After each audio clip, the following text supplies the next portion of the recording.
चांगलं सगळं व्यवस्थित आहे. काही तेवढं काही व्यवस्थित नाही. खर्च लावून पण काहीतरी करायला लागते. मागच्या वर्षीचे पैसे उरले असेल ना? काहीच नाही. वा वा. नाही काही पेरलं कसं हे पैसे नाही ते काढून सावकारी काढायचे. सावकारी काढून किती काढली सावकारची? पण बँकेचं लोन नाही काढलं? ते थकीत आहे आमचं.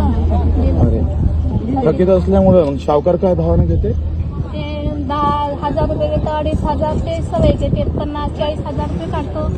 50,000 दरवर्षी काढायला? दरवर्षी. म्हणजे आता पेरलं 6 एकर का पुन्हा पेरायला 50,000 करावं लागतं? हो, निदान ते तणासक वगैरे आणि 50,000चे मग किती पैसे देतो सावकाराला?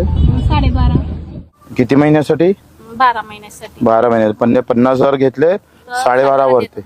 12,500 वरते दिवाळी झाली तर घेऊन घेते ते. घेऊन गेले. दिवाळीच्या नंतर मग ते डबल होऊन जाईल.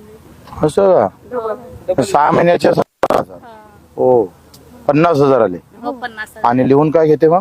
लिहून काही नाही नाही आपले जवळचे तर देते ते, दुसरे नाही. नाही का? नाही खत जवळचे कितीचं आणलं तुम्ही मग? हे ते 4,000चं 4 पोते.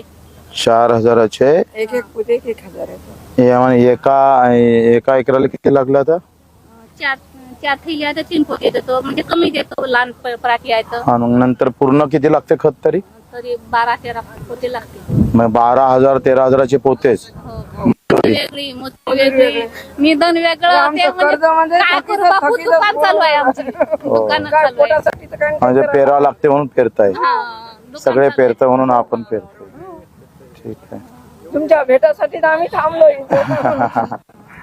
बरं आहे, तुम्ही जवळ काम करताय. मग माणसाने आले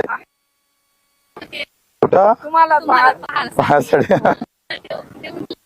हा येतो म्हणे भेट करून. बरं आशीर्वाद द्या. नको. शेतकऱ्यांसाठी हो, हो, हो.